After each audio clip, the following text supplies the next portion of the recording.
Okay, so shall we take some test questions? Ready? Okay. Question number 15.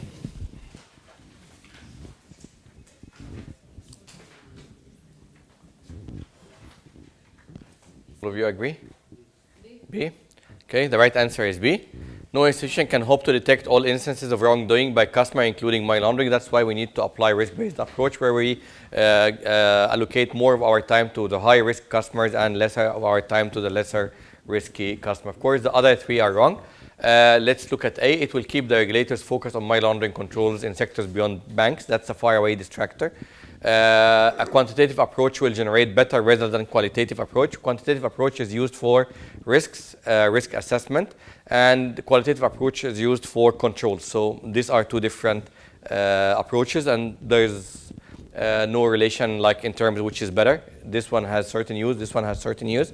So C is wrong. It allows the institution to focus on selling products. Again, that's a faraway distractor. Okay, 16. Okay, now we need to remember our tips and tricks that we studied on day one, how to deal with case studies. So how to deal with case study? Don't read the case. Read the question with the options and see if you can answer. If you cannot, then read the case knowing what you're looking for. Okay?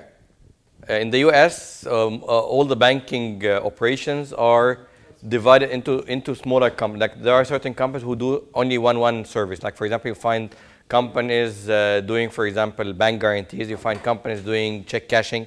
You will find companies doing transfers, currency exchange, refining. So you will find small companies doing one service for the banking. Yeah. Okay, the right answer here is B. This is an example of a case where you do not need to read the case. Let's go as per the tips and tricks. So if I will start looking at this, I will start reading from here. What would arouse my suspicion the most? That Mr. Brown, I don't know who's Mr. Brown, but anyway, I don't care. Deposit checks from casino. Remember I told you a check from a casino is a check from a respectable place. No issue. So A is wrong without needing to read the case. Did not make withdrawals of cash against check deposits. Somebody keep on depositing checks and no cash withdrawals. Yeah. Could be. That's not normal. Because normally when you encash a check, you would need to withdraw it, whether fully or partially. But making check deposits, not making any withdrawal, could be. But let's read the rest. So B, possible. Showed uncommon curiosity about commissions and fees charged. Anybody will be fine, and money launderer will not care about fees and charges because they don't care about losses. So C is wrong.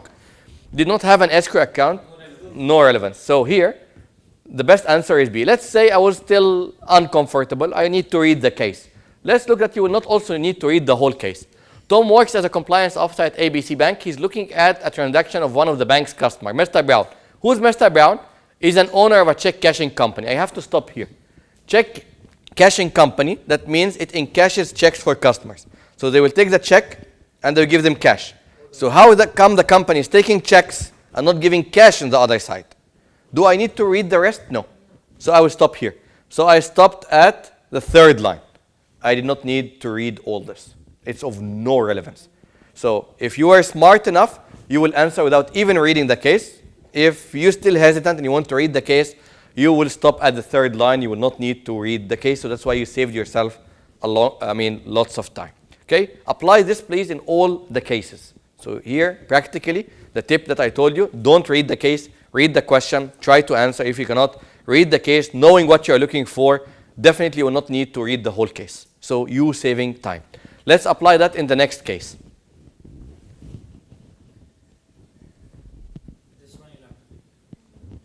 Again, you don't need to read the case here. You do not.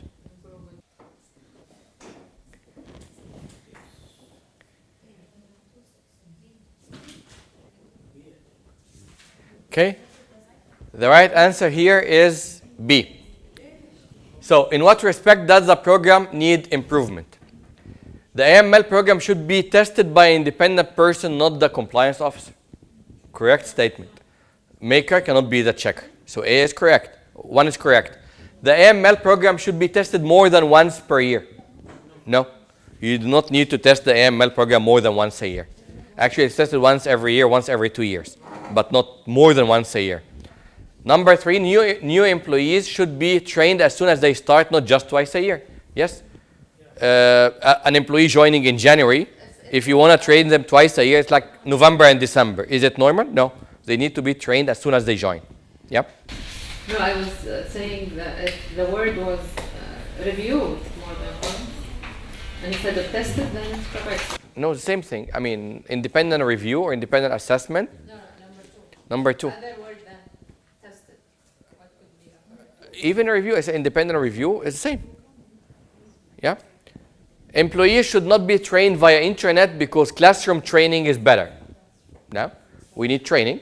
If you want to do it classroom, if you want to do it e-learning, if you want to do it video conferencing, most important, the training is done. Yeah. I mean, I don't mind how you do the training. Most important, are you doing the training? Is the training content is proper or not? That's what I look for. So again here, do we need to read the case? I don't really need to read the case at all. I don't need to do that. Yeah, you don't need that. So here you put your answer, you're comfortable, you're moving on. You saved yourself quality 2 minutes reading this case. Okay, 18. Question 18.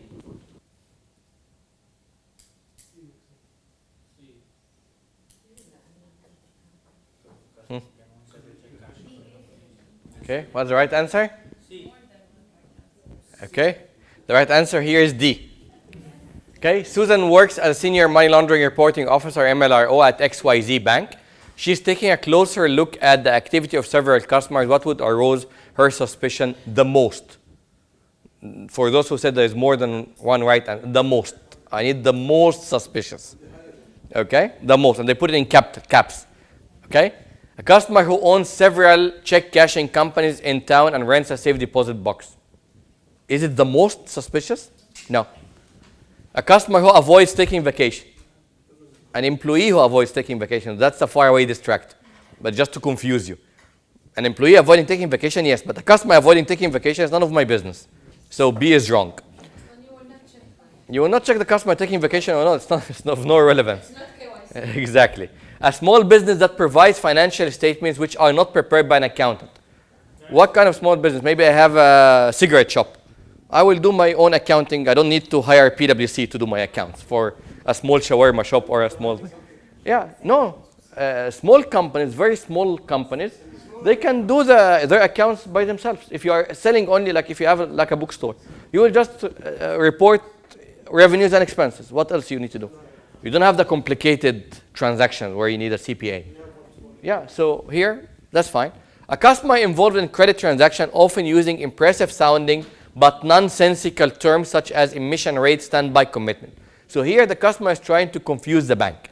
Instead of talking about relevant information, they are talking to them about their factory emission rate and all things which are not of any relevance. So that's a customer who's trying to dilute the bank or to confuse the bank. So that would be raising my suspicion the most.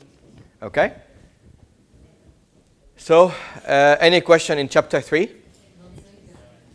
Yeah? So again, this is a chapter where most of the questions will be case studies. Most of it is case studies because, and as I mentioned, this is a chapter that's the most tested in the exam, covering 35% of the exam. So 35% of the exam questions are from this chapter. Chapter 3. Okay? Clear? Okay, so now we're going to move to chapter 4, which covers how much percent of the exam? Remember? 22. Okay? Although it's covering 22, people who are sitting for the exam, they will feel that the most of the exam is coming from this chapter. They will feel. Why? Because now the most difficult questions are coming from this chapter. So you will feel that most of the exam is on conducting and supporting the investigation process. It's not so. It's 22% of the exam.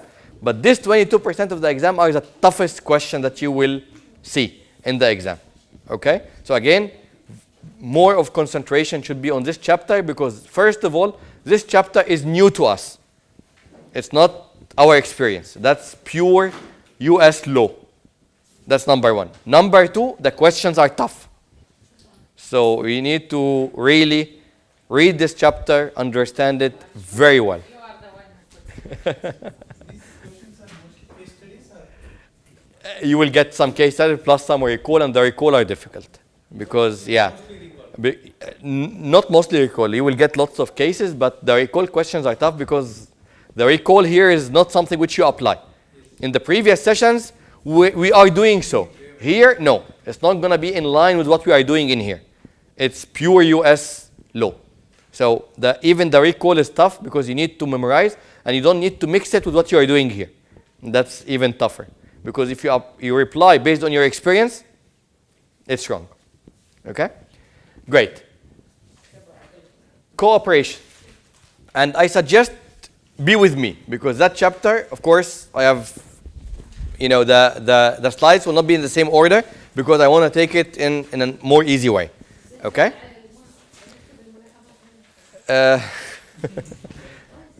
Okay. Type. Cooperation. So here we are talking about FATF recommendation number 2. Do you recall it? Yes. Huh? Cooperation and coordination of government. National cooperation and coordination. So 36 to what? No, 2. Recommendation 2. 40 is international cooperation. International. Yes, this is national. Okay, so national cooperation and coordination. Don't confuse. Okay, cooperation in a national level should be between the financial institutions, law enforcement agencies, is key to investigative procedures. So here we're talking about cooperation within one country. Okay, that cooperation is a key to a successful investigation process.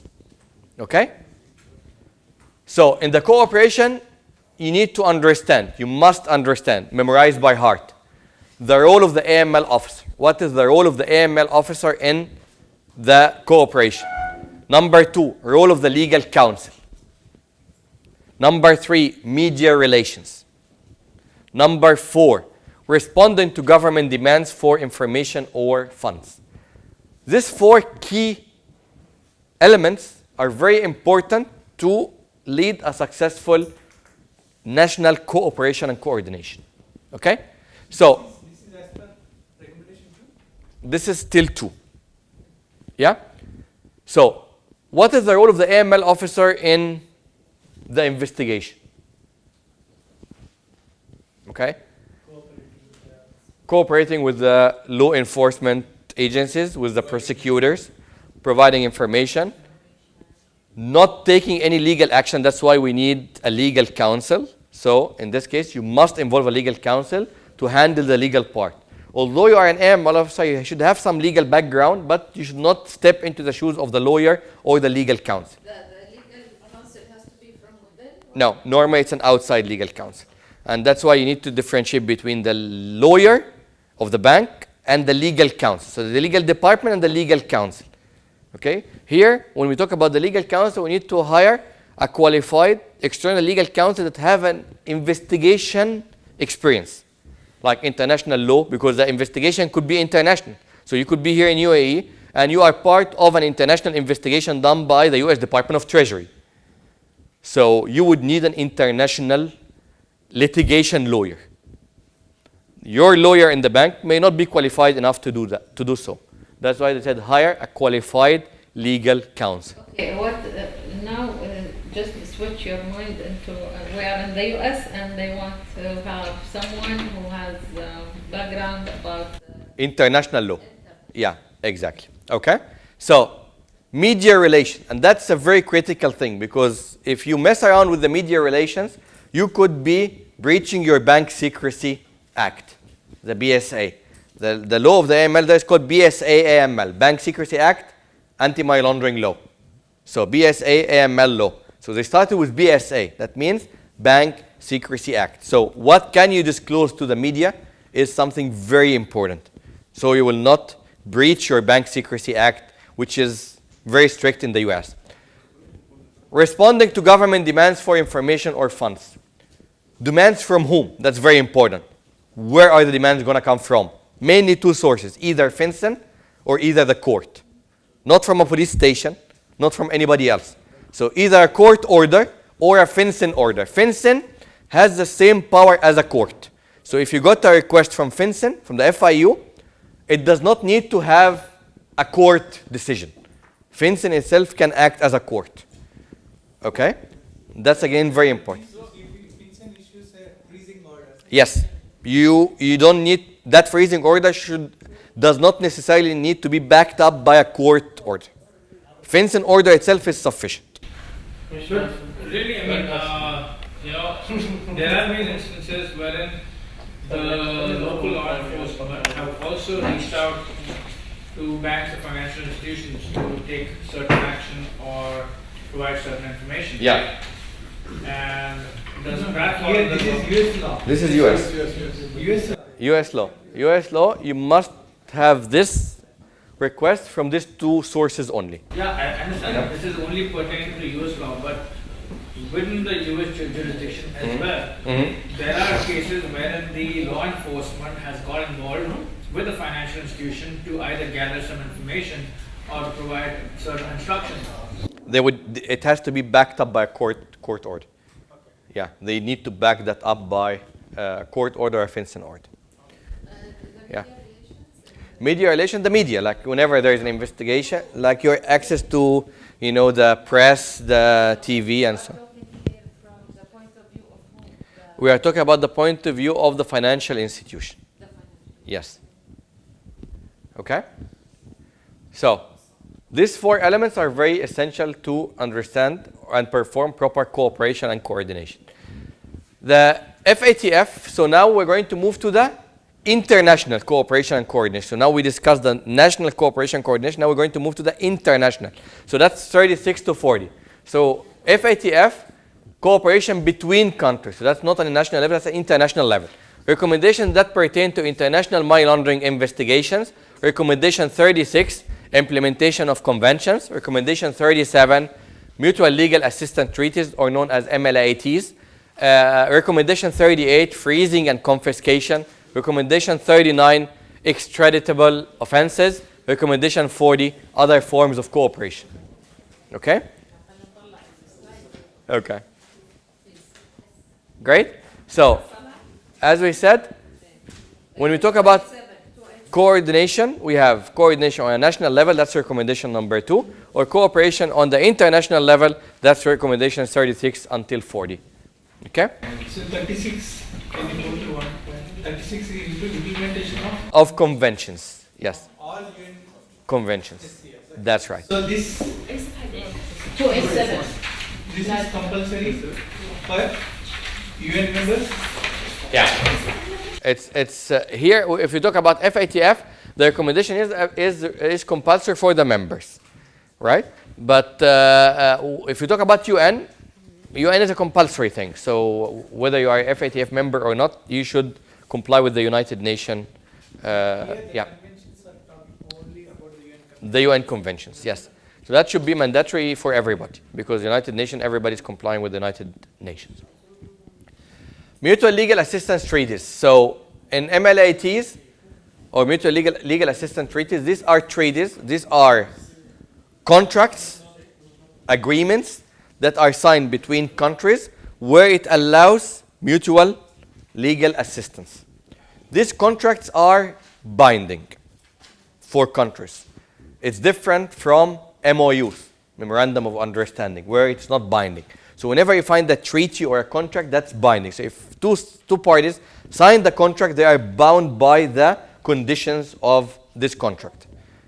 MOUs, it's a Memorandum of Understanding. It carries less enforceability. So it may not be complied with. Okay? So the MLAT is a treaty-based mechanism for seeking foreign law enforcement cooperation and assistance in support of an ongoing criminal investigation or proceeding. And that's why when, for example, a criminal does a crime in a certain country, they always run to a country where that country does not have a legal treaty with the country that the crime was committed. So there would not be any extradition or any cooperation. They don't run to a country where there is a mutual legal assistance because they can be arrested there and sent back to their country. So that's what they do. So these treaties are binding. Okay? Parties to the treaty negotiate the terms of the mutual legal assistance. How the mutual legal assistance will happen. Is it only exchange of information? Is it exchange of criminals? Is it exchange of evidence? to what level is the cooperation going to happen.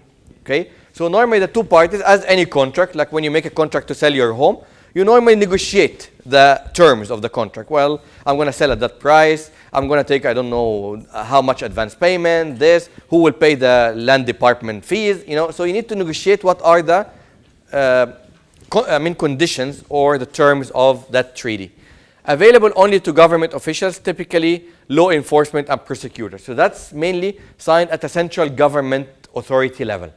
So that's on a government basis. And that's why under these treaties, they can exchange evidences. You could exchange forensic evidences, which is the highest pieces of information. Because information are of three types.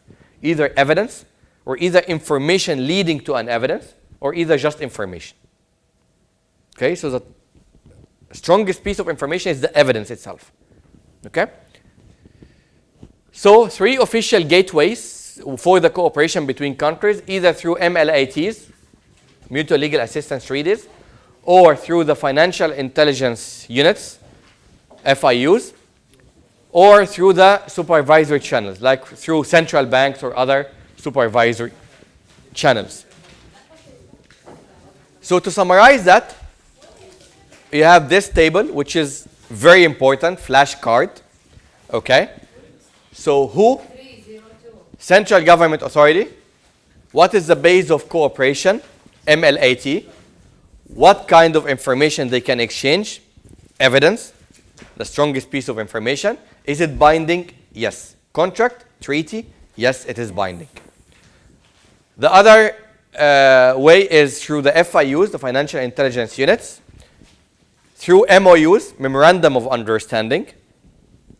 They can exchange information leading to an evidence, and it's not binding. So an FIU can request information from an FIU of a different country. The FIU of the second country may reject to provide this information. It's not a binding thing. Or the third base is through supervisors like central banks. Let's say Central Bank of Egypt may request information from Central Bank of UAE. Then it is also under MOU. Then they can exchange information only, and that is not also binding. So again, the second central bank may reject the request of the first central bank for seeking information. Here, the base of exchange between the FIU is not only MOE. Here, if you are a member of the FSRB, Yeah. so both the members of FSRB, then they have the, as per the FSRB Right. Objectives, you have to exchange. Yep. And based on the IGMAT principles of information exchange. Do they normally sign treaties in this case? Like, is there any contracts? Now that's what when you show the IGMAT slide, I told you there are 2 binding documents. 2 binding documents, yes. Books. In the material also they told about 3 binding. 3 binding, two yeah. binding documents and 1 guidance. Guidance, yeah. So now as a member of IGMAT group, you have to be binding these two documents. That's right, yes, That yes. is IGMAT charters and IGMAT principles of information. That's right. So now this scenario is changed. Yeah, yeah. So yeah, if you are both Egmont group members, is there any FIUs who are not Egmont group members? Not IGMAT group members. And yes, we can exchange with them based on the MOU. Okay. Or if it is a member of FSR.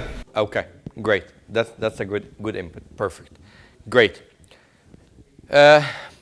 So an AML compliance officer needs to understand how disclosures are processed through law enforcement agencies. Why? Because you are part of the investigation. So if you don't know how these disclosures will be processed, you will not provide them in a proper manner, and you will not be providing the right information. How the investigation process works.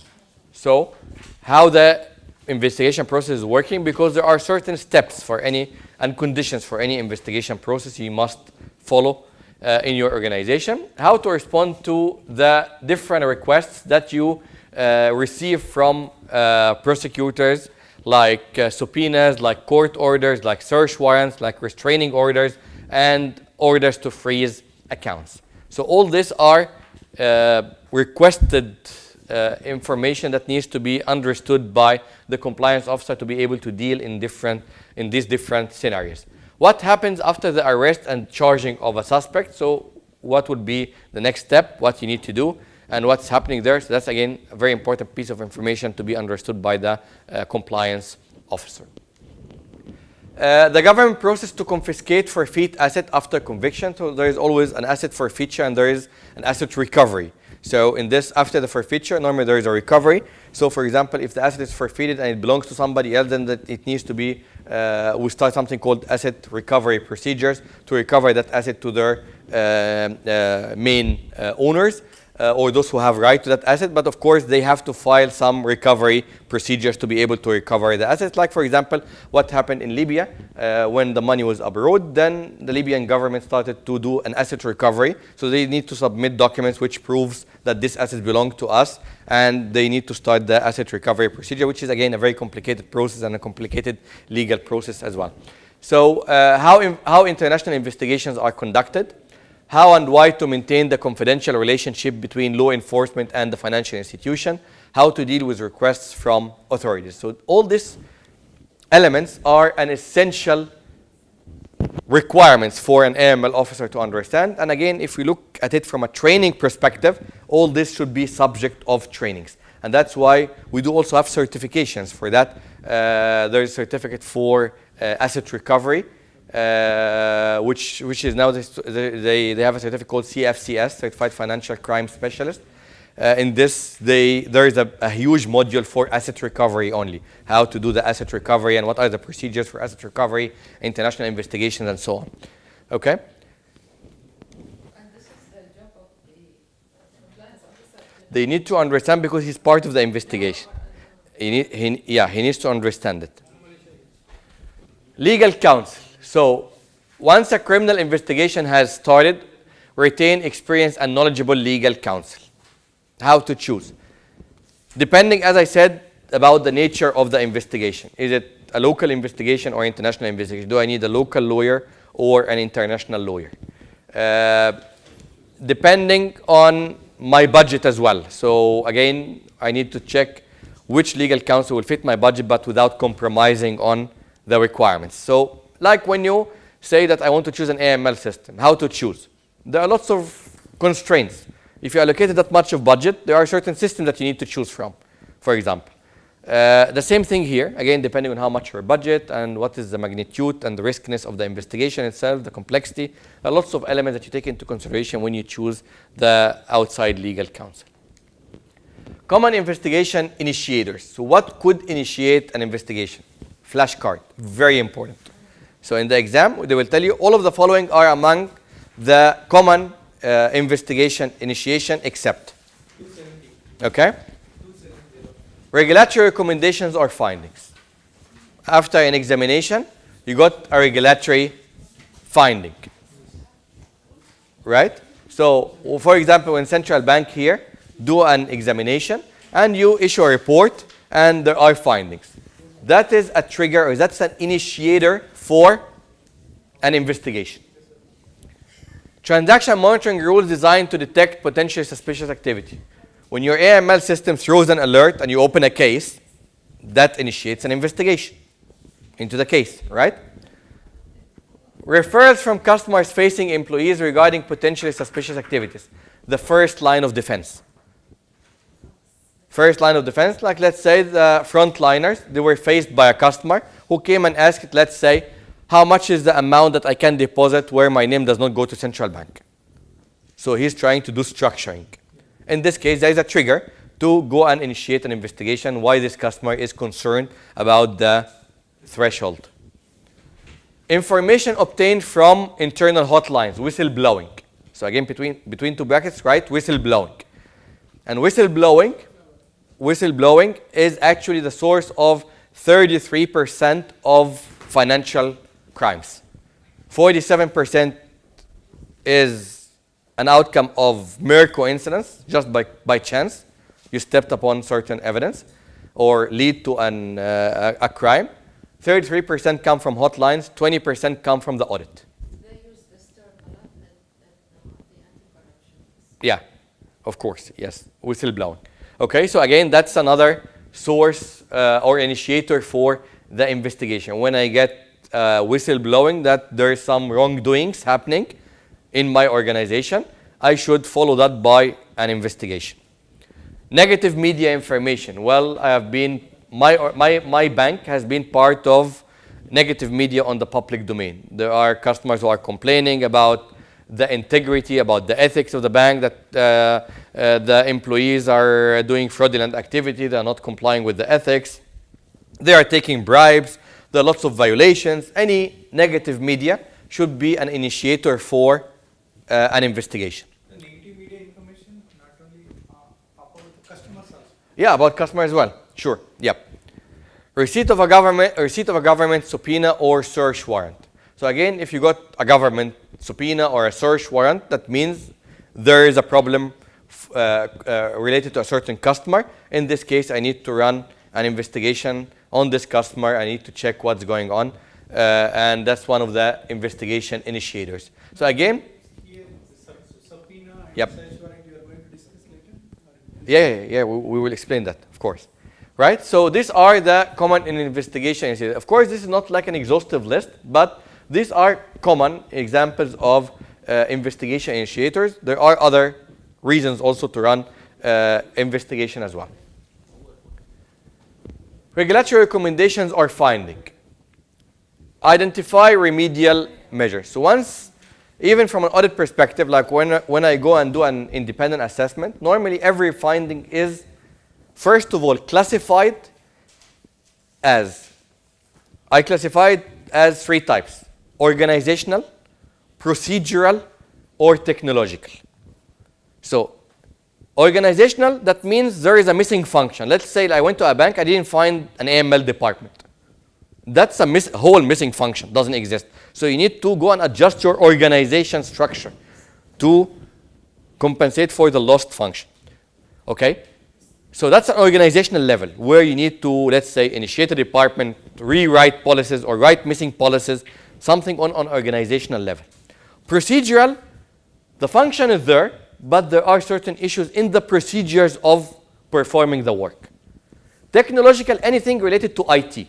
Like, let's say, for example, the AML system does not have the proper scenarios. Let's say the AML system is continuously down, like the system is down.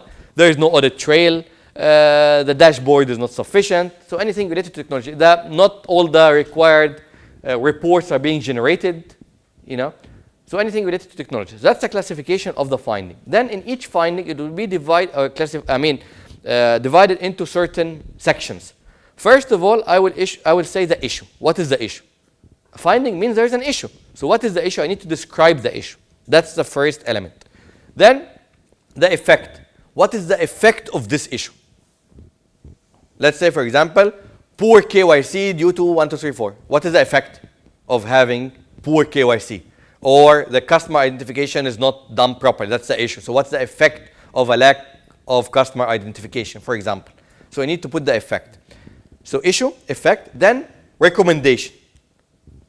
So after I describe the issue and I mention what is the effect of that issue, I need to put my recommendation. So what do you recommend?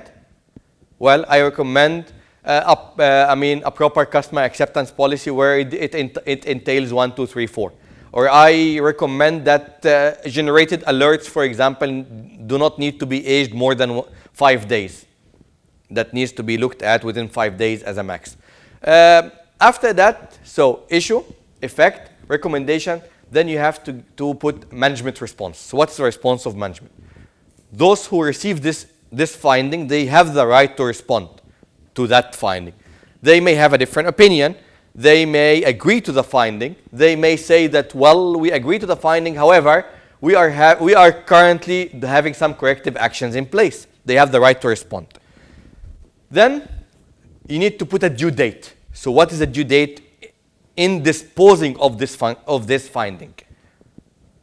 Okay? So that's normally how the finding is structured. Issue, effect, recommendation, management response, due date. And each finding has to be classified as organizational, procedural, technological, and also needs to be classified from the riskness. High risk, moderate risk, low risk. So each finding, I need to put it as a risk rated also because we are applying a risk-based approach. So we need to classify this finding, let's say, as organizational high risk, or procedural moderate risk, or let's say technological high risk, for example. Okay? Of course, I need to allocate immediate action towards the high risk findings and lesser, urgency for the moderate risk, lesser and lesser urgency for the low risk. So high risk findings needs to be disposed of immediately because that's a high risk finding. That's something that can affect the financial institution. So that's why identifying the remedial measure, which is the recommendation, and setting a due date to dispose of this issue is very crucial. Okay? Ongoing reviews. So we need to continuously do reviews on our AML program, on our customers, on our products and services. We need to make sure that we are continuously reviewing that to highlight if there are any issues that needs to be taken care of. And there are one-time reviews. Let's say I suspected that there is some insider misconduct. So I will make a one-time review to assess if this is true or no. Once I assess positive or negative, then that review is over. It's a one-time review. Require internal and external reporting. Of course, there are certain reports that needs to go to the respective department, to the board, and there are some external reports which need to go to your regulator, to the FIU or FinCEN. So internal and external reporting is very important. Document results of an investigation, which is very important, that it ends up with an investigation report. When you do an investigation, there is the outcome of the investigation is an investigation report. That needs to be there. Escalate to senior management to take action. Remedial activities should be managed to the agreed time frame. So when we set a deadline or a due date, we need to respect that due date. And if there is any reason for us to extend the due date, that reason needs to be clearly documented and acceptable. Okay? Any questions here? Clear? Yeah? Okay. Examples of transaction monitoring rules. Of course, I just give some example of scenarios. I don't need to go through this. Of course, in our company, we have more than 10,000 scenarios. So you have lots and lots of scenarios that you can put. But as I said, when you set the scenario, you need to classify the scenario based on whether it's a customer behavior, whether it's a cash transaction, whether it's a trade transaction, whether it's an employee related. So you need to make sure that you are covering the main areas. But I just give some examples, like for example, aggregated cash deposit of more than $10,000 within 3 days, or 3 or more ATM cash withdrawals in non-domestic locations, or a non-private bank or a non-account manager customer who's dealing with the same teller or same employee 3 times on the row, as I gave you the last time. So scenarios are mainly the risks that you need to look into to make sure that there is no suspicion for money laundering. And if there is, of course, you need to report to the FIU or FinCEN. Referrals from customers facing employees. So again, when there is the first line of defense, they report to you an internal matter. Like the financial institution should maintain an internal communication system to report potentially suspicious activities identified by customer-facing employees. So always we have something called the internal SAR and the internal STR. So if the frontliners, they have a suspicion, they can file an internal SAR or STR. That doesn't go to the FIU, but it goes to the AML department for further investigation. Referral to be completed by employee and sent to the compliance investigation unit. Executed transactions may be identified by transaction monitoring rules, but not the observed customer activity. Okay? Any question here regarding that? Transaction may be identified by transaction monitoring rules, but not observed by customer activity. So it may not be a customer behavior. It can be a trigger. Yeah, a trigger based on the type of transaction itself. A lot. I'm telling you, this chapter is a chapter of the devil questions. The devil is in the details in this chapter. Okay, so you need to really go through it very, very carefully. This is my advice. If you want to clear this exam, put the maximum focus on this chapter, because this is where most of the tricky and most difficult questions are coming.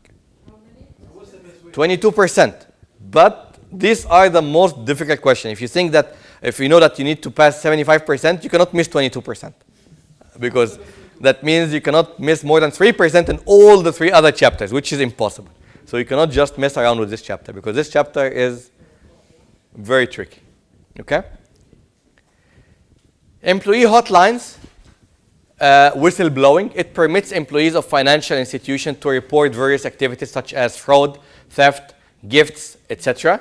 May be used for compliance, ethics, or whistleblower reports, required by policies and procedures as an internal control. Prohibition from retaliation, again, is the person making the report. So the person who's blowing the whistle should not be fired, targeted, harmed. Otherwise, nobody will blow the whistle after that. That's why we always advise or recommend an external hotline to maintain the anonymity of the whistleblower and protect his identity. Hotlines may permit anonymous suspicion. Actually, it is highly recommended to permit anonymous suspicion because not everybody is comfortable to disclose his identity. I want to report, but I don't want to be known. That's my right. So you should not take this right away from me. Otherwise, I will not report at all. Investigation may include compliance, legal, corporate security, or human resources. Okay? Any question about whistleblowing, hotlines? Again, flashcards. Negative media. Investigations can be initiated by information obtained in the public domain, such as information about the financial institution or information about the financial institution's customer. How a product is used in the market. Like one of the cases here that I found, for example, it was for one of the products issued by Mashreq Bank. They used to have something called Itisalat credit card. That credit card was misused because they used to offer you points, and these points were unlimited. So whatever you use, what people used to do, they used to use the card, then pay it back, then use it again, then pay it back. The benefit that they use is much more than what they spent. So you get cash back more than what you spent. So actually, you are getting services, and that's why they stopped it completely. The first step, they capped it. They said, okay, it's capped to your limit. So let's say your limit is 100,000. You cannot have points exceeding 100,000. So that means you are consuming your whole limit. Yet they found different ways to manipulate. Then after that, they stopped it completely. That card was withdrawn in the market just, I think, last month, if you were noticing. Itisalat card. Mashreq Itisalat. Okay, that was one of the, the issues. Like, for example, when the product is misused in the market, then in this case, the bank has to take an action because you cannot keep on your product, being misused. Okay? Geographic location it serves. Let's say there is a negative media that, well, this bank is operating in high-risk countries and countries of prime money laundering concern and terrorist financing countries or countries of drug dealing or countries with high corruption. Are you comfortable as a financial institution to have that as your media, information on the public domain, or you would want to revise yourself to investigate why this is happening? Money laundering or terrorist event. Well, if you were involved in money laundering, again, if you notice, like there were 50 banks involved into the Russian money laundering, and there were 2 banks in UAE, which was Emirates MBD and Abu Dhabi Commercial Bank. Again, this is negative media. So again, you would want to run investigations, see why this is happening, why we are involved in such, bad situation. Negative media should be considered in the STR investigative process. Why? Because based on this negative media, I can file an STR. Maybe against a corrupted employee who has been, let's say, even in senior management, who have been taking these wrong decisions to cause my financial institution to be dealing with the wrong people, or to cause my financial institution to be offering a wrong product, and so on. Maybe that was intentional as well. So again, negative media is a very good source of STRs. Okay? In fact, in one of the financial institutions I was working in, I used to hire a person, and that person was very lucky. Everybody was envying him. The guy was getting his salary just to read newspapers and magazines and search the net. What is he looking for? Actually, I was hiring him to look for 2 things. First of all, if there is any negative media against us, to get a source of STR. The second thing is to capture any ad, and especially that was in Kuwait, for those, for example, who kill a person by mistake. Like, for example, you hit a person. We have something called al-diya. Diya is the compensation to be paid for the family of the deceased person. So what they used to do, they used to put an ad that to all those kind-hearted people, one of our family members have killed somebody by mistake, and we are required to pay, let's say, 10 million dirham as a diya. We don't have this money, so please donate. And they put the account number of my bank. That's a violation because you are gathering donations without a proper license. So what the regulations for at that time in Kuwait was to report it to the FIU and to close this account and not allow this customer to open account again in the bank. So that employee was just, his job was just the media. So everybody's saying like, this guy is very lucky. All kinds of newspapers and magazines on his desk, and he's sitting, drinking his cup of tea, reading, and he's getting his salary at the end of the day. But his job is very, very essential. No, and I think a few months back there were also people who would raise the amount of money that they want to Yeah, raise, and yeah, of course. everyone, especially Saudi Arabia. That's right, that's right. Yeah. Right? So this is how negative media is important and in STRs. So for example, I just give you an example of negative media. And let's say here, according to an indictment, used 46 bank accounts at multiple US financial institutions. So am I within this 46 bank that our accounts has been used or financial system has been penetrated?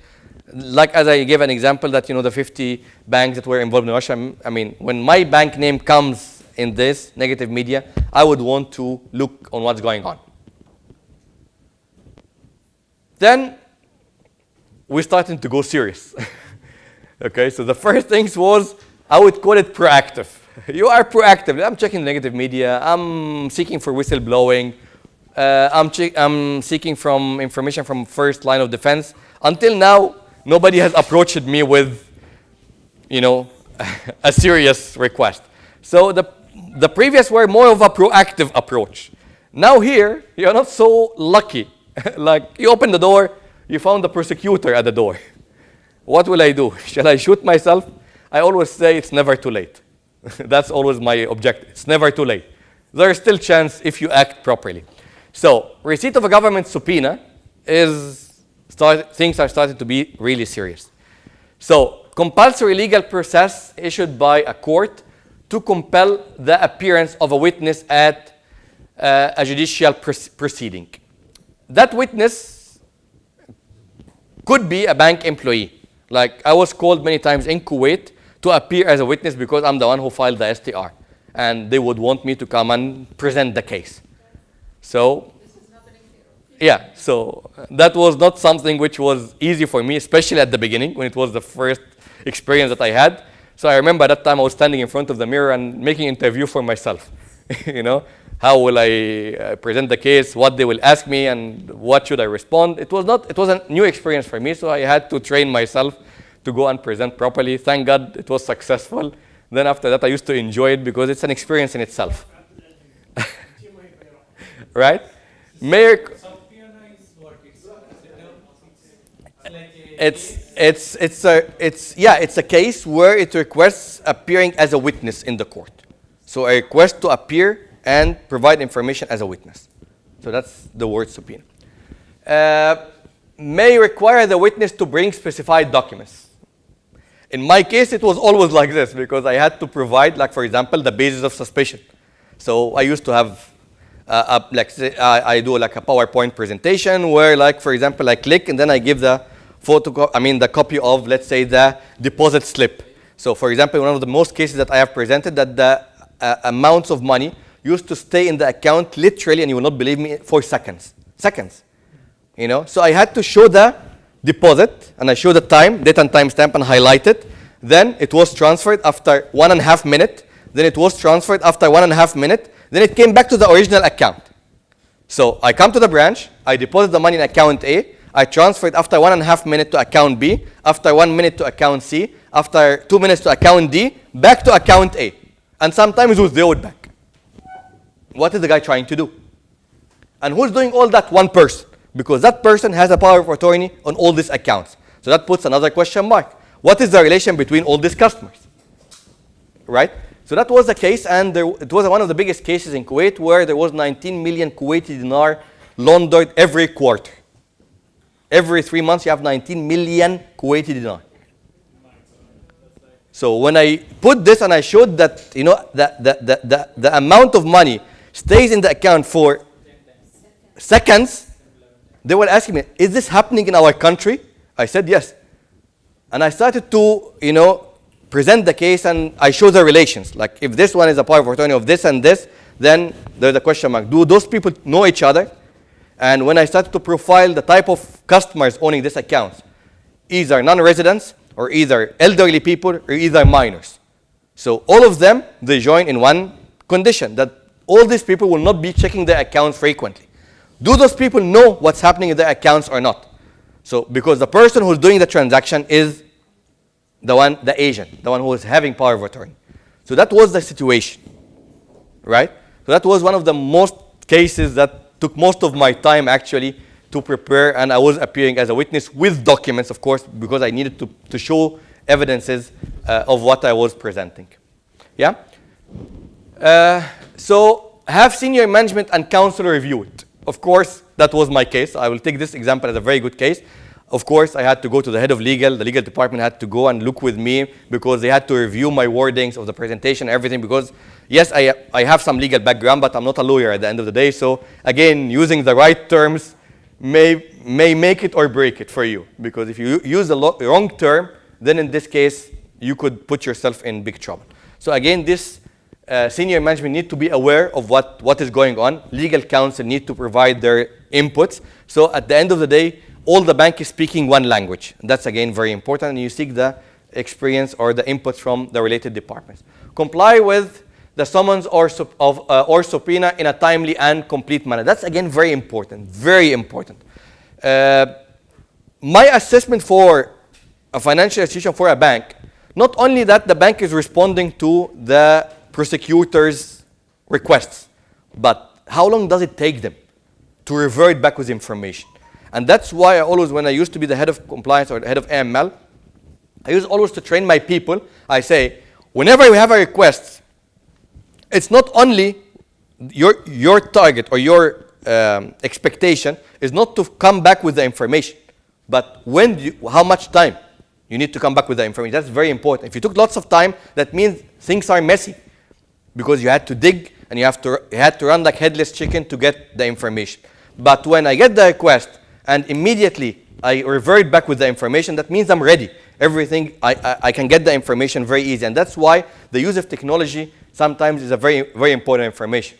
Like to be able to pull up the information, the turnover of the customer, getting the documents, if you have proper archiving and, you know, let's say scanning and OCRing, you can easily even search in the content of a certain document if you want to get that fast. So these things used to make a lot of importance to me. My objective is not to turn back to the regulator or prosecutor with the information, but to turn back with the information in a timely manner. That's again very important, because that's how they will assess me as a bank. Do not notify the customer who is being investigated. Of course, no tipping off. I cannot just inform the customer that, well, you are subject to investigation. And again, this is again very important thing. And you may not notify the customer directly, but again, discussing business in elevators, that could lead to troubles because you never know who's around. Okay? Receipt of a search warrant. So we spoke now about the subpoena. Now we're going to speak about the search warrant. A grant of permission from a court for a law enforcement agency to search certain designated premises and to seize specific categories of items or documents. So here, they're not looking for a witness, rather they're looking for evidences. Okay? Generally, the requesting agency is required to establish that probable cause exists to believe that the evidence of a crime will be located. So when you are faced with a search warrant, most probably the evidence involved in this crime is most probably lying in your bank. Okay? The warrant is authorized based on information obtained in affidavit submitted by a law enforcement officer to the court, and that's why there are certain procedures that you need to follow when you receive a search warrant. And I will mention that into details, what you need to do. There are certain steps, and these steps must be followed. It's not a voluntary thing. It's not like I can do this, I can skip this. No, you need to follow these steps by order. And in the exam, a lot. What is the first step when you receive a search warrant? After receiving a search warrant, after calling your lawyer, what is the next step? So either they will ask you to list the first step, or they will mention one of the steps in the middle, and they tell you what's next, what do you need to do. So unless you know the steps, unless you know the order of the steps, again, you are blind in the dark. Conducting the internal investigation. Again, when you conduct an internal investigation, there are two approaches, or two situations actually, to run an internal investigation. One time where you are lucky. So I am suspecting that there are wrongdoings happening in my organization. So in this case, it's a trigger for me to run an internal investigation. That's lucky in terms of being proactive. So that issues did not still go outside and I'm faced with a formal investigation. But sometimes I'm not so lucky. So again, door is knocking, I open the door, I found the prosecutor at the door. We need to run an official government investigation. So what do? You don't need to shoot yourself, but in this case, you cannot run an internal investigation. But you can run something, we call it an internal audit. It is in fact a parallel investigation, but you cannot call it an investigation because when you are faced by a government investigation, you cannot run your own investigation. Because running the investigation requires certain steps. One of the steps is informing your regulator. So how come you will inform your regulator that you will run an internal investigation, you're having the official government investigation happening? So to overcome this, I will call it an internal audit. The purpose of that internal audit is to reach to the wrongdoings that's happening. So when the investigation is parallel happening here, I may be lucky enough to find the wrongdoings and start corrective actions. And that will improve your situation a lot. When the regulator comes or the investigator comes and they find that you started corrective action, it's much, much better than finding you unaware of what's going on. So that's why, as I said, it's never too late. But of course, this situation is having a huge pressure because you need to be very fast and you need to be very organized and you need to correct fast because you don't have the luxury of running your internal investigation and being proactive and nobody is looking after you. But here in this case, you need to be very efficient. Contact the business line responsible for the account relationship. That's very important. That's why, as I said, when I do any implementation in the world, I always generate the alert to the account owner, account manager, relationship manager. I need to get his input. Without his input, how am I going to do my investigation? They need to add their 2 cents, as they say. Adding your 2 cents will give me a good push, kickstart, to be able to start my investigation with information, due diligence. Generate a written report recording the relevant findings. Okay? Any question here? So far, so good? In case of subpoena and search warrant, where they will issue a freezing order. In both of the cases, they can issue a freeze order. Yes. Yep. Review internal and external information. Review internal records covering the time frame of the suspected activity, including time before and after. Example, signature cards, account statements, transaction records, IP addresses, login activity. And that's why in the investigation, again, if you're not qualified enough to run an internal investigation, get somebody qualified to do it. The most funny one here, it's actually funny and sad. One bank called me here in UAE to do an internal investigation. And the first question I asked them, have you attempted to do an internal investigation by yourself? If the answer is yes, I always get a heart attack because they may destroy lots of evidences. If you're not qualified enough, you don't know what you're doing, you may destroy the evidence. And the most fragile evidence is the e-evidence. The e-evidence is very fragile. Okay? So the guy said, no, we have secured the evidence and so on. I said, oh, these guys are good. They're talking about evidence and this, so they know what they are doing. I went there to the bank and they said, we have secured all the evidence. We put everything in one room and we locked this room. We have 2 security guards standing in the room. I opened the room and I found all the monitors of the bank.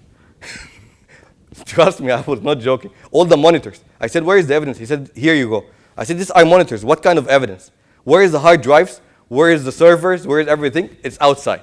So what they secured is the monitors, thinking that they see the information here, and this is where the information is there. So of course, it was a big step in my heart. And what happened also, they volunteered the system which was on, they switched it off, you know.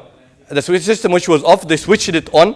So I was, you know, if somebody was engaged to destroy my investigation, he would not do more damage as what they did. Because if the system is on normally, what we do is that we keep it on, but we disconnect any input device. Like you disconnect the keyboard, the mouse. You lock all the inputs, like if you have any USBs, anything, you lock them. External drives, everything, you lock that, but you don't touch it, don't turn it off, because if you turn it off and you turn it on, Windows will throw some temp file, so if the person have deleted the files, you will not be able to recover it back. And you will lose the logins. When was the last login? When was the last email sent? All the logins will be updated. So if it's on, keep it on. If it's off, remove the power plug. Why? To avoid accidental turning it on. If you are qualified enough, remove the hard drive. If you are not, secure it. Because one guy also, he got a hammer and he started hammering the hard drive. I found the hard drive like this, and we had to send it to NASA to get the information. You can, there is hope, but it's very costly. It costed like hundreds of thousands of dollars to get it. Even if it's burnt, we can still recover the information, but we have to send it to NASA, where they recover information from the black box of the plane. But that's costly, because without hammering it and doing all this kind of damage, we could have recovered the information in a much easier manner. So again, I'm just giving you out of examples the horrible situation that I have. Investigation fair though, like did you really come out with a... We came out, but it was lengthy and it was costly. Actually, it was above what we charged, because it was huge cost actually for us. So that's why I always say, if you cannot do it, please leave it to the experts. Don't do trial and error, because when you do trial and error, there are certain errors that are not recoverable.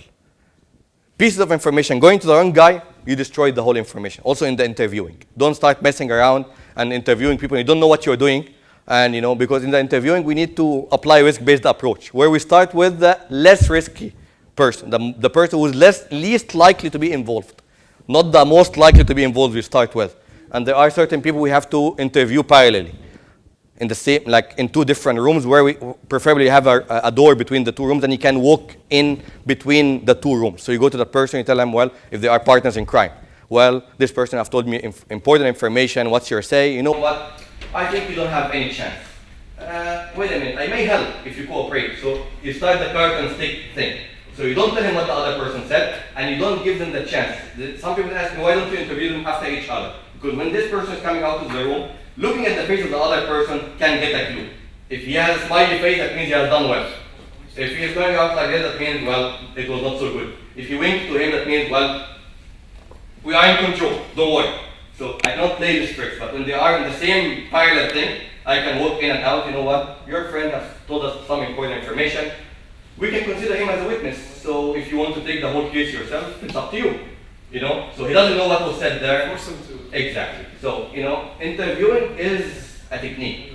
We have a training for interviewing. It's not just, and you look at the body language, look how the person is looking. Is he playing with his hands? Is he sitting straight? Is he sitting like this? Is he putting some obstacles between you and him? Is he saying yes and making like this? Is he saying no and making like this? Because you can lie with your tongue, but you cannot lie with your body language. So all these things, if you don't know what kind of interviewer you are, or a person who's interviewing and he's speaking 95% and the interviewee is speaking less than 5%. Who's interviewing who? So, yeah, like for example, you did not come to the bank today, did you? See, how much you talk? How much you talk? You didn't even talk, he said like this. But tell me, where were you between this time and this time? He has to talk a lot. Open-ended question versus closed-ended question. Don't give him the answer, let him talk. You got the point? So there are lots of techniques. Things are not easy. Not anybody can do anything, please. Because in our part of the world, we volunteer to do everything. I remember one time in my personal experience, I was painting my home in Egypt, and I was the whole day watching the guy that painted. So I said, the job is very easy. It's very easy. So when the guy left, he banged the door. I don't know, he closed the door. So then one piece of, the paint fell down. I said, that's my chance. Now I will apply what I've learned all the day. And I went and I started, painting it little bit and it falls off.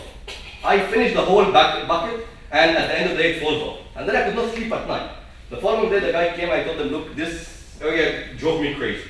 He said, this one? I said, yes. I told him 5 hours I'm trying to paint it and every time it's falling off. You know what did the guy do? He stood, gave his back to the wall, and he took this one, he threw it, he fixed it, and then he painted. He said, how is it? I said, perfect, without looking. That's his job.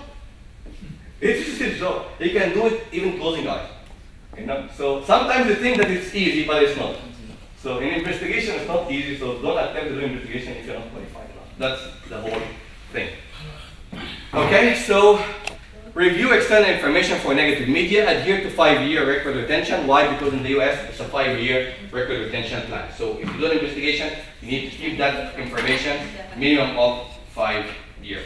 After the investigation? After the investigation is concluded. If the investigation is still running, you don't start. You start once you close the investigation. Then you need to keep the documents 5 years post that date. Now we're going to continue with the STR decision-making process. So this is again very important element, very critical one, decision-making regarding STRs. So decision as to whether file an STR often involves weighing the aggravating and mitigating factors arising from the research conducted during the investigation process. So during the investigation, you will gather information and you will assess whether this information has sufficient factors and grounds for filing or that worth filing an STR or not. The final STR filing decision should be documented and supported by the basis used to make the determination, so the basis of suspicion. Always whenever we file an STR, there is always a section, basis of suspicion. Why did you suspect? So what's your grounds for suspicion? File the STR with your national FIU. Of course, you need to file to your local National Financial Intelligence Unit. Of course, in the United States, it's FinCEN. Comply with the STR timelines, and as we mentioned, in the US, they give you 30 days, and they can be extended to 60 days automatically. But most of the compliance officers, MLROs, they prefer to file within 30 days, so they don't be perceived as careless in filing. So unless you really need the extension, normally it is 30 days from the date of suspicion as per the US law. Quality assurance. Financial institutions are obliged to file timely and complete STRs, and their quality can be an indication of the quality of the financial institution's AML CFT program. So among the evaluating elements of your AML program is the quality of your STRs. If your AML program is effective, that means you should have quality STRs. If it's not, then your STRs will either have lots of false positives, or either you'll be missing out on some true positives that you should have reported but you did not. Who conducts the quality assurance? Is it again independent audit or? You could have a quality assurance department. You could have an external party to do that. So again, the most important thing is that he should not be the maker. So the one who performs quality assurance should be different from the one who is making the process.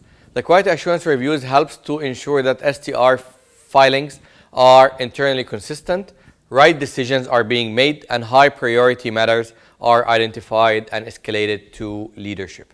So again, this is again very important. So you need to make sure that there is a consistency in the filings. There is the right decision to file or not. As we mentioned, like it should not be based on looks, or based on, or there's no basis of suspicion at all.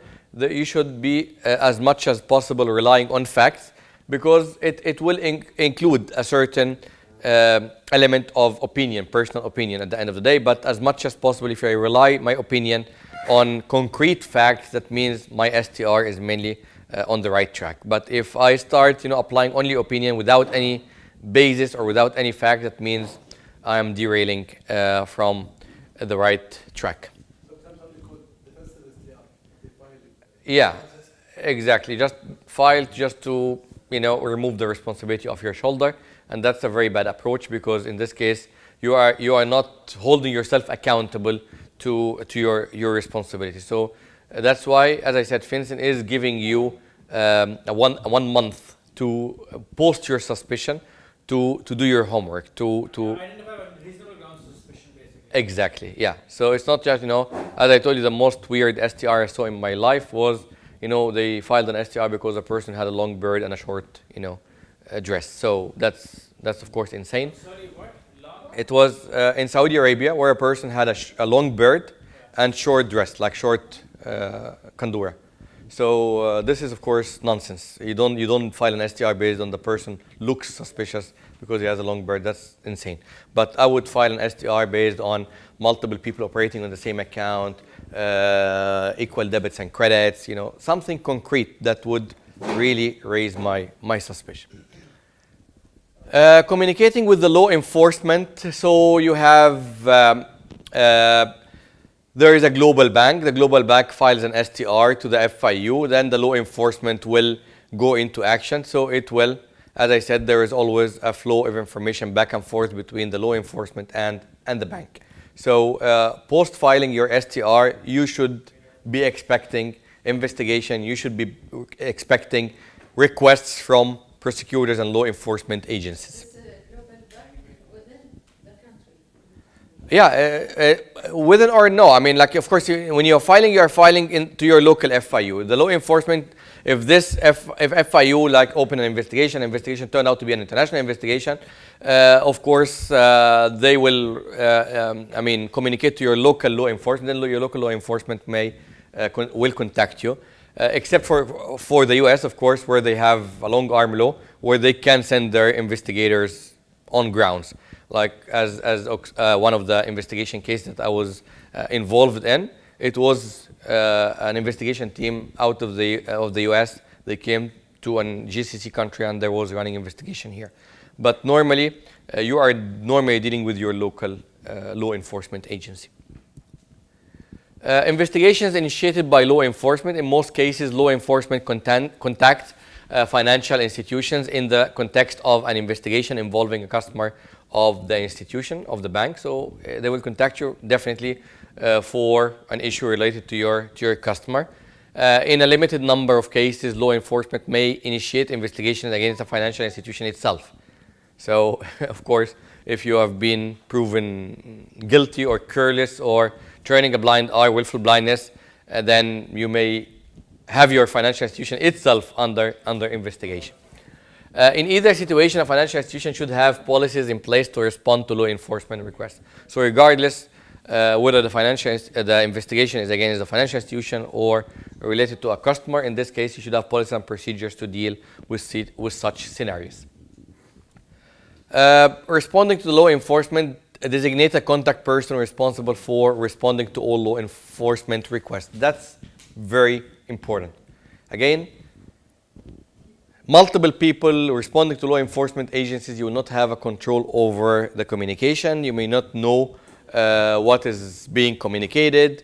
We could have conflicts in terms of what is being communicated to the law enforcement agencies, which can put our financial institution in trouble. So most important to have one single point of contact for any external party. And also you need to keep your senior management informed, because we need to speak the same language, and also make sure that the senior management are on top of things. They are aware of what's happening in the financial institution. The procedures for the responding To the law enforcement. the steps? Yes. Because you were telling that it's important where they will Yeah. ask the steps for the responding to the request of. That's right. Yeah, exactly. This is that one. Yeah.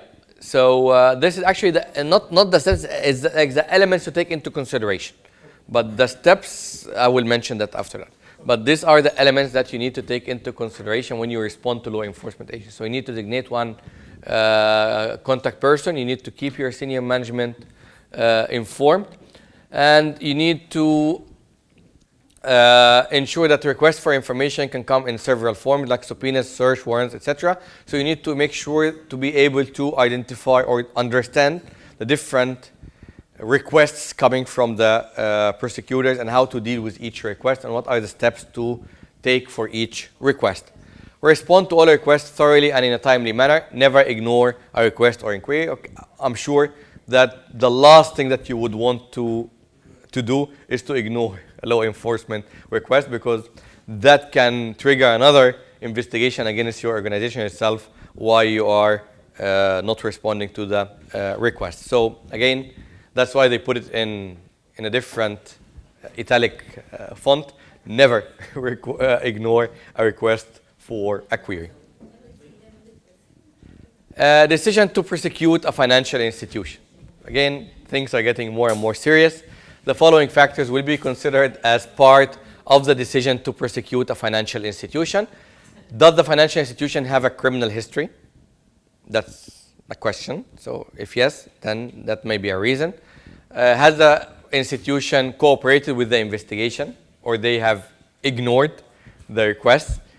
Has the institution discovered the self-reported the money laundering related issues, or they waited for the examination to come and discover that for them? That means they were not doing their job. Does the institution have a comprehensive and effective AML CTF program? Comprehensive and effective. Effective, that means it's achieving its objectives. Okay? Has the institution taken timely and effective remedial action? Timely and effective remedial actions or not? Are there civil remedies available that can serve as punishment? Will the prosecution serve as a deterrent to others? So all these are among the factors that are considered to be part of the decision to prosecute a financial institution. Again, of course, these are very important to memorize. Responding to investigations against financial institutions. So now the second part, we said the investigation of two types. Can be investigation involving a customer of your financial institution, or can be against your financial institution itself. So now this is against the financial institution itself. If the institution itself is the focus of the investigation, it should consider steps to include. Again, flashcard, memorize. Cooperating with law enforcement. So although the investigation is against your financial institution itself, you still need to be cooperative with the law enforcement agency. Could be most effective way to resolve the investigation. Of course, that shows a positive attitude that you are cooperating in the investigation, although the investigation is against your bank or your financial institution, but that can show a positive, feedback or positive remark for your financial institution. Strongly consider retaining an outside counsel. Again, what we were discussing a while ago, is the legal department sufficient? It may not be sufficient, so strongly recommended to go and retain a qualified outside legal counsel in this case. Outside counsel represents the institution, not its employees, and this is again very important. It will come in the multiple choice, very important. So the outside legal counsel is representing the financial institution, not the employees. So if any employee has an issue, they need to go and get their own lawyer to represent them. So the ultimate objective of the legal counsel is to represent the bank and not its employees. Understand attorney-client privilege. Again, this is very important. You do not want to affect your client in the process of the investigation itself. So you need to attorney the client privilege. That should be your main focus. Control dissemination of written report by the counsel, who the report will be submitted to, what is the dissemination of that report itself is very essential. Employees should be advised of the investigation. They should be kept aware that there is an investigation happening so that they can do what is required from them as part of the investigation if they are also in the investigation team, or if they have been interviewed as part of the investigation process happening. They should not be blind, not knowing what's happening around them. Prepare employee for interviews. So in this case, you need to, as I said, as I was telling a while ago, how to plan the interviews and, of course, have the employees ready for the interview. And there are certain steps for interviewing your employees. Understand importance of media relationships. Of course, it can pose a reputational risk. It can affect the trust against your financial institution. If media reach it and they started to write negative media against your financial institution, your share prices will go down. You may lose customer credibility. You may lose trust. It could affect you adversely. Keep board of directors apprised. Again, the board of directors is a very important element of the investigation. They need always to be up to date. They need to be aware of what's happening in the financial institution. Why? Because they are the ones who should give feedback and give decisions as part of the investigation process itself. Search warrants. These are the steps. So here, that's your question, Ram. Search warrant steps. So once you receive a search warrant, what's the first step? Call your lawyer immediately. And take care. Call your lawyer, not call your legal counsel. Okay? Okay? Call your lawyer immediately, not call your legal counsel immediately. You still did not retain a legal counsel in this case. Okay? So once you are faced by a legal request, the legal request should be dealt with a legal person. So who's the legal person in your organization? Is the lawyer. Legal department. Okay? Review and obtain a copy of the warrant. Step number 1, lawyer. Contact your lawyer. Step number 2, review and obtain a copy of the warrant. Is that your right? Yes. This must be followed? Yes. Okay? Number 3, ask for the copy of the affidavit that supports the search warrant. The search warrant should be attached to it, affidavit, based on which the search warrant have been issued. So that itself also you need to review and to take a copy of that affidavit. Remain present while agents record an inventory of all the items seized. The items here could be application forms, could be documents, ID copies, bank statements. I mean, it could be anything within the search warrant itself. So I need to be present at all times with the agents who are performing the search and the seizure of such documents. What is the affidavit? affidavit اللي هي اللي بيبقى يعني it is attached to the search warrant. Doesn't come out of the blue. It is normally based on a case that is running in the court, and based on that there is a search warrant that has been issued based on that case. So the affidavit is the support that shows based on which that search warrant has been issued. So who normally issues this affidavit? It's normally the court itself. Yeah. So ask for a copy of the inventory. So when they are preparing the inventory list of the documents that are being seized, you need to ask for a copy of that inventory. And that copy is very important, of that inventory list. Why? Because you need to prove, because sometimes documents get lost at the court. So you don't want to be in a situation where you are not maintaining or you are not complying with your data retention and all these kind of things. Of course, I would add to this that any document that's being seized, I always should maintain a copy. If they're taking the original, I should always maintain a copy in my file. So at least I need to know what has been there in my file. So I give them, if they need the original, give the original, but you need to take a copy. Then you need to take the inventory list, and of course the inventory list will have the signature of the agents who have seized such documents. So in the future, if anything got lost, you have a proof that you had this document until that date, and these documents have been seized by courts. Okay? So these are very essential steps. Record the names of the agents conducting the search. This is again very important. And of course the names here is based on their IDs. So you have the right to ask for the IDs, and each agent should have a number. So you need to record the agent name and number and have them sign to acknowledge that they have received and seized these documents.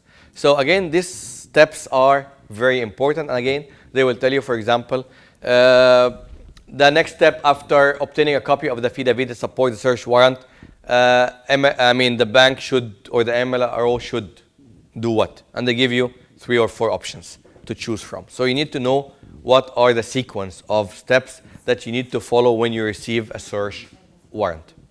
Okay? Is it clear? Yep. Yeah. Internal investigation, as I told you, there are 2 ways.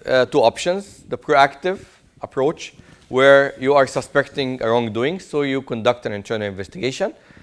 You are lucky enough to be able to do that before somebody comes to you, an official investigation.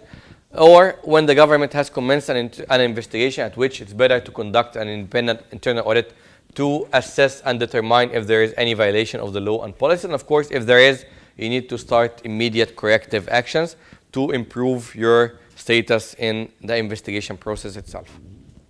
Could the steps for this subpoena also are the same as search warrants? It would be the same, yes. But subpoena, you are not seizing documents. Subpoena, you're requesting to come and appear as a witness. So when you receive that, again, you need to obtain a copy and all this, and then you need to, of course, to go on the scheduled date and present the documents and so on.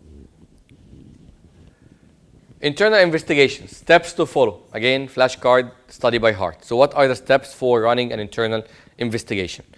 The first step, seek information. Okay?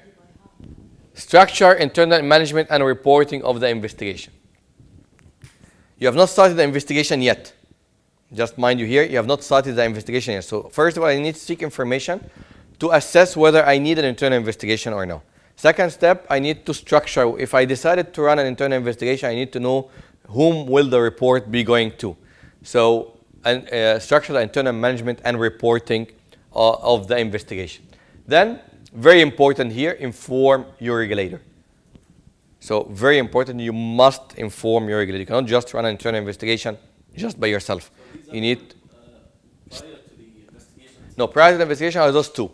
So once you decided to start the investigation, you need to inform your regulator. So if you started the actual investigation without informing your regulator, that's a violation. In US. Yes, you must inform your regulator. You cannot just run an internal investigation just like this from the top of your head without informing your regulator. Select an outside legal counsel and determine their role. So again, here, if I'm running an internal investigation, then I need to hire a qualified legal counsel, external legal counsel. Remember that often employees aid in money laundering schemes. That means enemies are around you. So that's why you need to make sure that you have a proper control over the information. Don't provide information or provide information based on a need-to-know basis, not just volunteer to give information, which can destroy the whole investigation process itself. Yeah, here KYE, and remember that the enemies are around, so because it's enemy within, so some insiders will be involved, so you need to be extra careful when dealing with information. Conducting the investigation, issues to consider, again, flashcard, study by heart.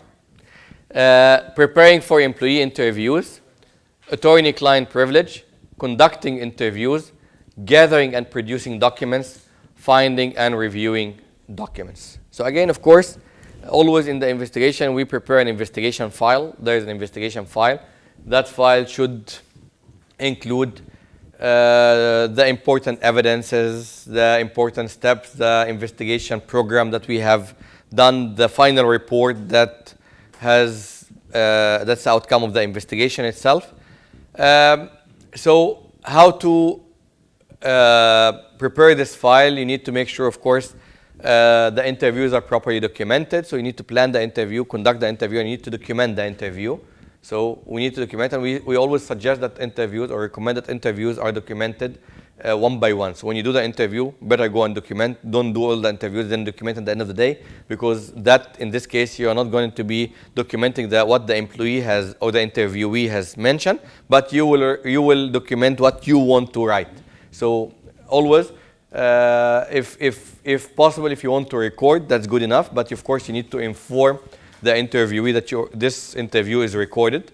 Otherwise, you can ask and have somebody who can write, and then after that they can sign on the interview. Like when you go to a police station and they interview or they interrogate you, and then after that they print it out. They ask you to go through it, and you need to sign on what you have on what you have mentioned. So when we are writing or documenting the interview, we need to be as neutral as possible. So you don't please add your 2 cents in that. So you are documenting what the interviewee have mentioned, not what you want or what you believe is correct. So you need to keep it as what has been indicated. Then in the investigation report, you can always put your opinion, your reply, your 2 cents, you can add them there, but not in the interview documentation. The interview documentation should be purely what the interviewee have mentioned. Of course, in the interview, we always encourage that the interviewee should give all information, whether they think it is related or not related, because the interview may think that this bit of information is not related, but it could be related. So it's always to get more information than you want, and you can filter them rather than getting some missing information which could affect your decision in the investigation process. And that's why they always encourage people to tell all what you know, whether you think it's related or not. Just tell me what you know about it. Then after that, I would be the one to filter that. That's the same thing also when we tell the frontliners, our first line of defense. We strongly recommend or encourage them to file internal suspicious transaction reports. Although sometimes they file wrong reports, we cannot discourage them. Why? Because I can filter after that. They are not reporting directly to FIU, they're reporting directly to me. But in this case, I don't want to miss out on this valuable source of suspicious transactions. That's why always I've done lots of investigations, and always we keep 2 files. One is called the investigation file. One file we call it trash after investigation, TAI. So that investigation file is only shredded only when the investigation is concluded and closed. As far as the investigation is still happening, it still didn't close, we always keep the trash after investigation. Why? Because you may need a document, or there's a document that you throw it in that file, you think it's not important, whereas later on it will appear to be of a value. So of course the last thing that you want is to go and ask for a bit of information twice from yeah. The investigation, of course, depends on how complex it is. How many perpetrators are involved, to what level. Like one of the toughest investigations I had, it was also in Kuwait, one of the tier 1 banks. The investigation, it involved an internal fraud involving head of investment, head of credit, CFO, general manager, board member. So can you imagine? So that was one of the toughest investigations that I was running. So you can see key people, key senior management are involved. So it all depends how many perpetrators. It's only 1 person, 2 persons, 3 persons. A group of people like this in such a senior position. In this case, that investigation took from me 6 months to conclude. So it all depends. Of course, the prosecutor should see that you were doing steps and you were not just sitting idle, that there were some procedure that was being performed. Attorney-client privilege is, as I said, you cannot do the investigation where the client privilege should be, I would say, abused or not being respected. So again, the investigation is something very sensitive. So if you're running the internal investigation, and that's why I use the word interview, not interrogate. You're not interrogating people, you're interviewing people. So you're interviewing your colleague, not interrogating them. You're not in a position to interrogate. Yeah, you're not a police officer. So not under the umbrella of running an internal investigation that you can go and call clients and request them, give them orders. No, and you cannot also disclose information that could harm the customer at the end of the day. So again, you need always to look as a client, and you need to make sure that you are protecting the client's rights. Again, this is a continuation. So organization of the documents in the investigation itself. The report, of course, this is very important, and I would always say that you could run an excellent state-of-the-art investigation and you could destroy your whole work by writing a poor report. I saw it happening. I always see it like a very clever chef who have done a wonderful meal and then he put extra salt on it. Yeah, he killed it completely. So you've done a wonderful job. Then after that, you were trying to put salt, then the cap went off and then all the salt went inside. Gone. The same thing. You could do a wonderful investigation, then you write a poor report, and I was in a position to write reports, and I was in a position also to review reports. Some reports, trust me, and I'm sure that you have the same thing, you read an STR and you don't know what the guy is trying to say. but oh, by the way, let's go back. Okay, I forgot something. What's going on? Why you're not organized? Why there is no bullet points? Why there is no, I would say, chronological order for stating the facts? So again, you want your investigation to go through, or you want your investigation to be thrown, because the person could not understand what you're trying to say. So make it easy on the people reviewing your investigation report. Let them understand what you're trying to say and let them take proper actions. So again, help people to help you. That's always what I say. So again, we provide also a training in this, which is report writing, because it's an art. How can you write a report? How can you use short sentences, bullet points, use proper English, proper grammar, the sequence of the facts, the tick marking. If, for example, you are preparing a proper investigation file, like when we used to be an auditors, there's a proper tick mark. So, I mean, you cannot say like, this paper is in the file, I need to dive into the file to get the paper. No, check, for example, A2. You go and find the document which is marked A2. You will find what you're looking for. So every paper or every document in the file should tally with each other. So all the file, you'll find it like a chain, connected to each other. Not just throwing documents in the file and writing a poor report and here you go. I've done my investigation. That's the worst thing that you want to do. So report writing is very important, of course. You need to protect your organization, and you need to deal with prosecutors, of course, because when you submit this investigation report, the prosecutor will start taking action because there could be some enemy within. These people need to be prosecuted. They could be jailed. They could be fined. There could be, some consequences for dealing with them. FIU, Financial Intelligence Unit.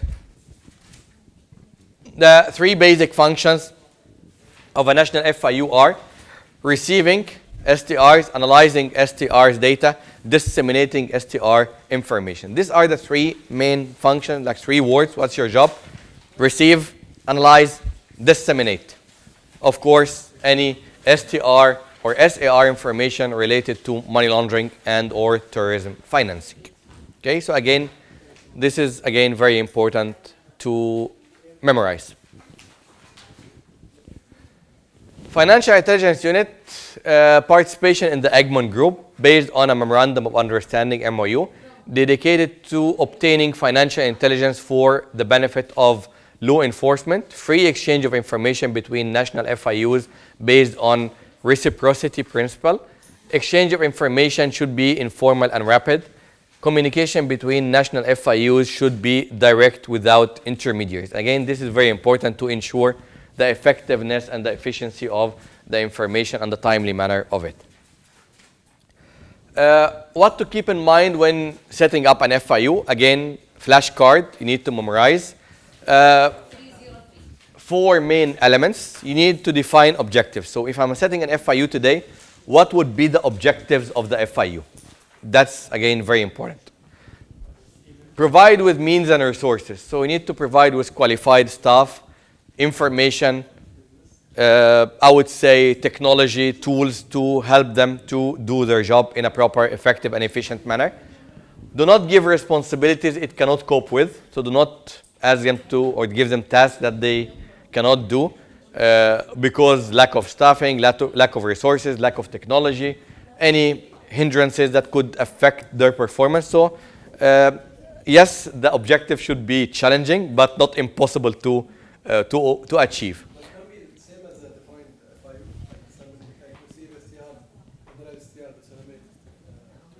Receive, analyze, And disseminate. Yeah. Yeah, the objective of it, running investigations, cooperation, national-wise, international-wise. So, this is like just in bullet points, but... it's a broader term. Yeah, broader term, exactly. Main objective. That's right. Receive, analyze, and disseminate. That's right. Like when we said, what is the main task of a compliance officer? Guide, monitor, and report.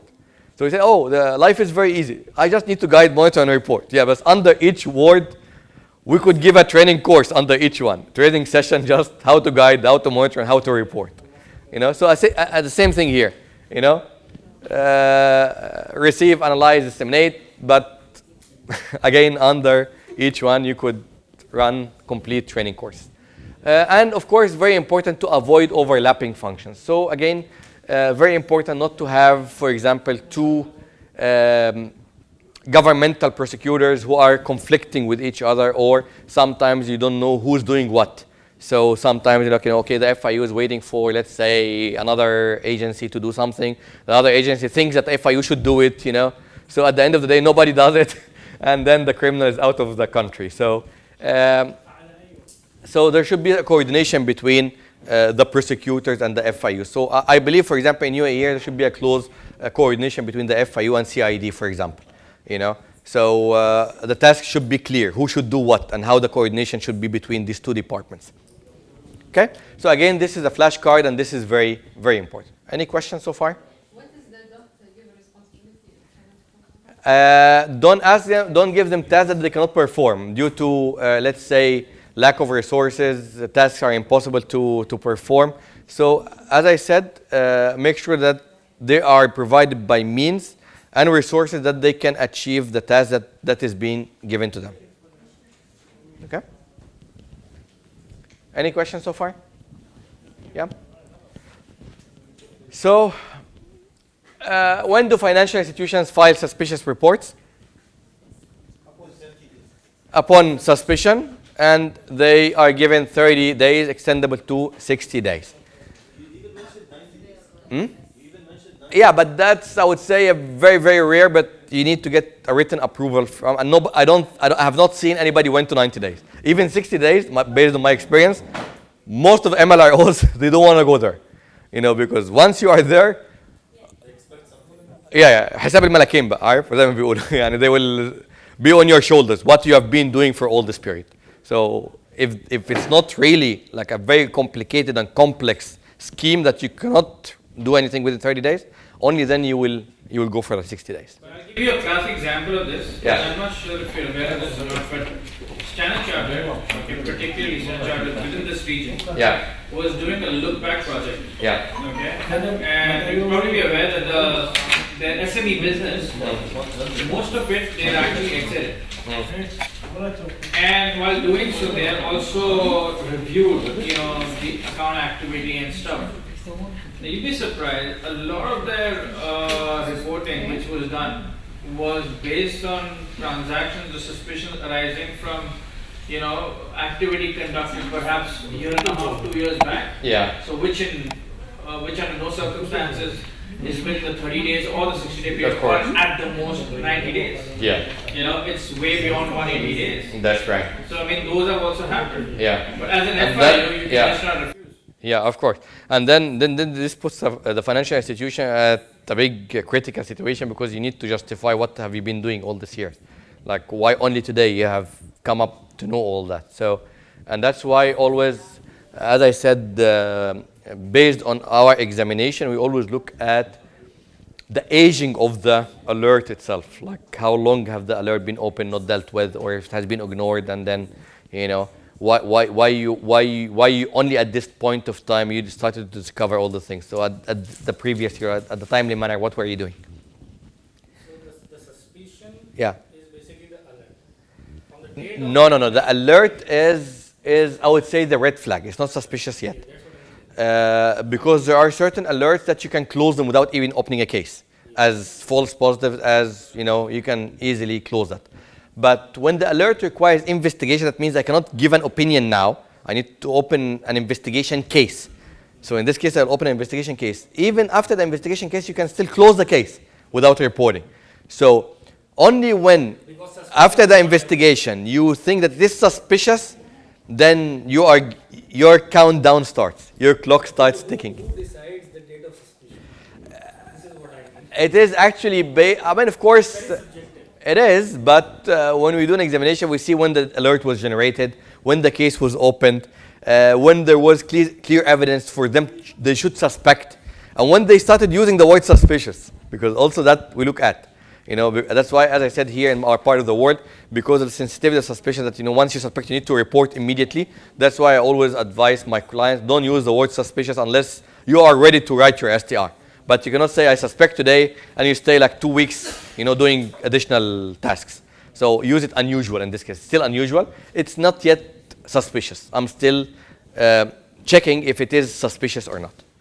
Okay, but not yet. But once you say it is suspicious, you need to be preparing yourself to write your STR. So that's why, but there it's different. They can use the word suspicious, and they have 30 days from that time they can do additional, investigation and procedures. So, Doctor, Sure. 30 plus 30 or 30 plus 60? No. 30 plus 30. So total of 60. Yeah. The additional 30, the third 30, as I said, consider it not there because I would say maybe 70%, they will not give you permission. They will tell you no. You need to conclude. Or sometimes they go and send you an investigation team, which is really,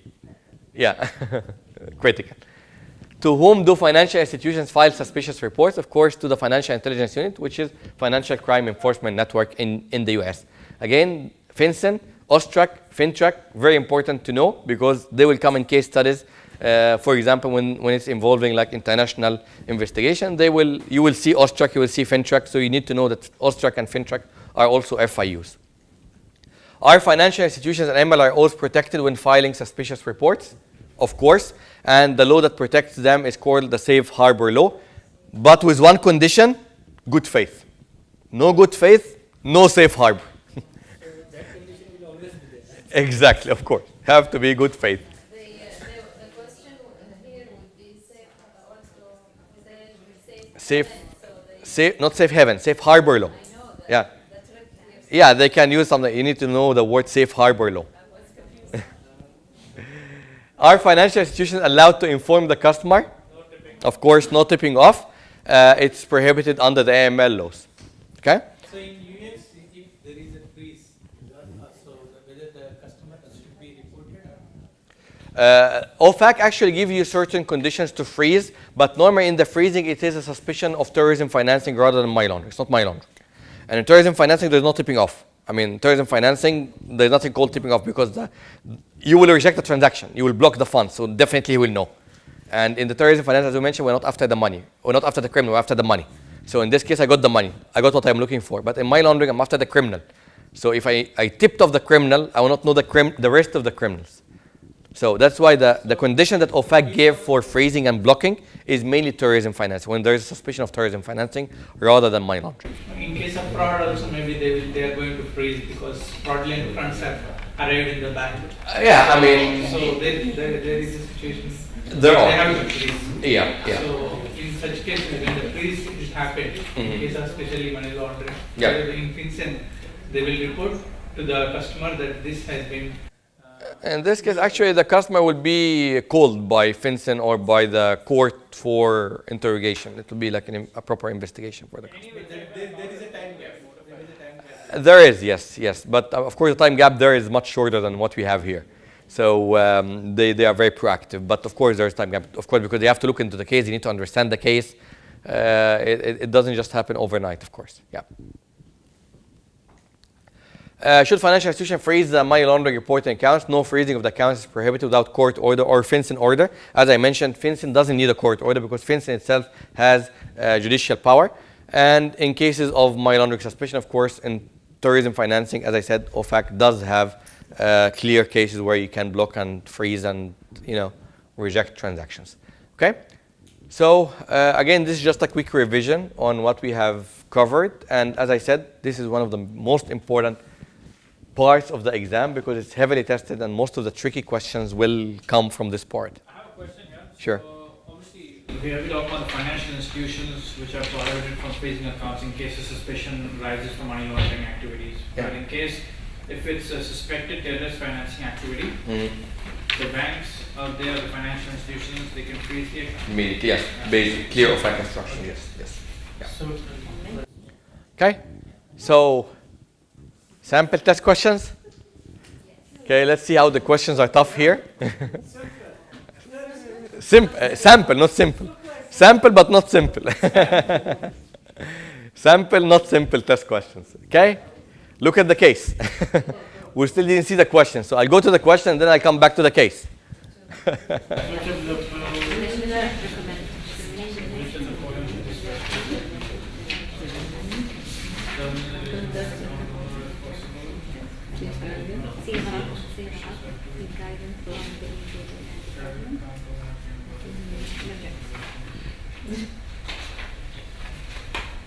Okay, so we have 4 options. All of you are through the options. Shall we go back to the case? Yep.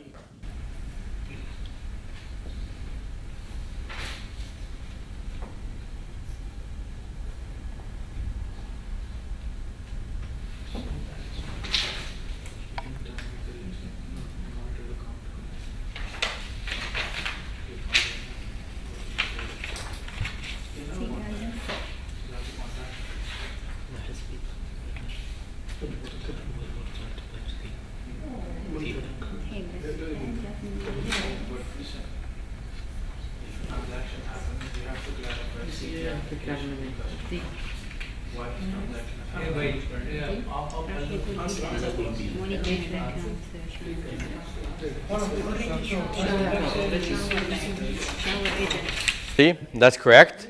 Excellent. So which of the following should an anti-money laundering specialist include an internal investigation log? Notes pertaining to activity that's unusual, but for which a suspicious transaction report has not been filed. Same as you are requested to do or to document the basis of suspicion, you are also equally requested to document the reasons why you did not file an STR. So why did you decide to close the case after an investigation? So again, this is again very important to avoid being charged with willful blindness. So in this case, and that was another case that I had. One time I was contacted by the FIU and they asked me about certain documents and certain information about a customer. I gave them the information. While I was putting the information, I said, let me check my AML system, and I found that this customer was alerted, and I had a case, investigation case against the customer. At that time, when I looked at it, because by time sometimes you think differently. I didn't know why I closed the case. So when I read why I closed the case, I understood why was my opinion that time. And the FIU straight away asked me, said, the other bank, actually they're not supposed to tell me that, but they said that one of the other banks reported this case, so why didn't you file an STR? My answer was very clear that I'm not the main bank. So the transactions, the suspicious transactions are not happening in my bank. Yes, it could be happening in the other one. That's why it picked up from me. But the placement was happening in another bank, and I did not have what I would worth to be, suspicious. Yeah, enough evidence. So, but I knew that there is something happening in the other banks. That's why it's not my responsibility.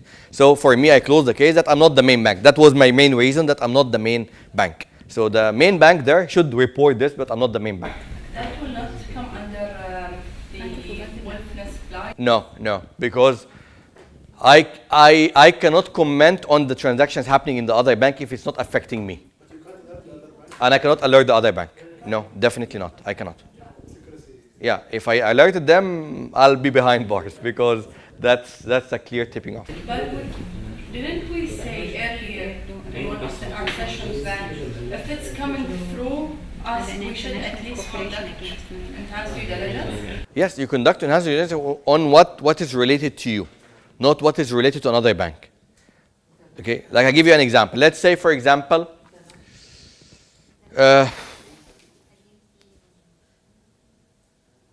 let's say, for example, when you were starting a relation, or let me give a better example. Under OFAC, there are rejected transactions. So there are certain transactions you can reject, but you're not blocking it. Let's say the customer told you in the face, well, because you rejected my transaction, you are a bad bank, and I'm going to do the same transaction in the bank next door. Will you file an STR? If he did it in the other banker is responsible to file an STR. If he didn't, fine. But can I file an STR on behalf of the other bank? No. No, attempt, I have a fraudulent document. If there's an attempted fraud, I have an evidence. That's different. But I cannot say, well, the customer told you that he will launder money tomorrow. There's a difference between attempt and intention. Okay? An inquiry. Okay. So, as I said, you are responsible for the transactions happening in your bank. The only exception to this is the inward transfers, because it's a two-sided transaction. If the inward transfer is coming missing certain elements, in this case, I have the right to, as our colleague mentioned, maybe in this case I can contact the bank because the bank remitting this money to me, I will tell them that, well, there are certain elements which are missing. I can request further information. But a customer doing cash deposits in, let's say, in Mashreq Bank, and I'm the head of compliance of Emirates MBD, then I'm getting transfers which are in line with the customer profile, but I don't know how he's doing the placement there. Is it my responsibility? No. That's their responsibility. So in this case, I got that there is an increased level, but it's not that suspicious. But I came to know that the customer is doing the deposit there in the other bank. That's none of my business.